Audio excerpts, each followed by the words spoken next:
Pak RT, kula nuwun. Ya. Piye? Kenapa? Alah, niki kula ke badhe konsultasi lho, Pak. Piye? Ceritane ki ngeten. Gandeng kula niku badhe gadah damel. Nggih mboten gedhen banget nggih ya cilik-cilikan ngoten. Dan niku cara prosedure gadah damel sakniki pripun, Pak?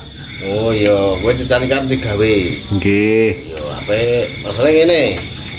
Kowe iki nek anak tanggamu duwe gawe, anak tanggamu kletekan ngopo kowe iki moro. Pisan kuwi pindhone kowe iki entengan. Dadi kapan kowe duwe gawe, kuwi yo insyaallah tangga bakal moro. Kecuali kowe iki ora tau nyang tanggamu butuhke tenagamu, kowe ora tau nyang rewang, kowe ora tau nyang kerja bakti. Lah kuwi tanggamu ya sebakale ora gelem nek kok sampe ati.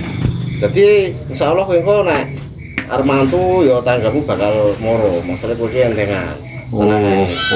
Ngoten Pak nggih. Dadosipun kula mboten ngeten iki pados persyaratan prosedur sing sajakane pripun wonten mboten nggih Pak nggih niki. Oh ya ora engko sing pasti tak rembuke ya kuwi enakne panitia kecil.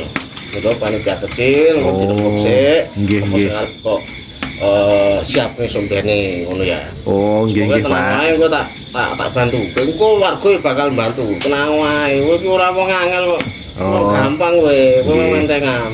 Ora kaya sing liya-liyane kae tanggane gawe teko nyuk-nyuk terus ilang. Ilmune ilang lho aku heran lho. Tapi tenang ae kowe. Aman. Oh nggih Pak. Siap. Nek ngoten lo tak mantuk tak rembukan alih Mbok Edok Pak nggih. Niki nggih matur sembah nuwun informasinipun. Kula matur sembah nuwun pamit rin Pak nggih. Nggih. Hati. Nggih. Siap nggih.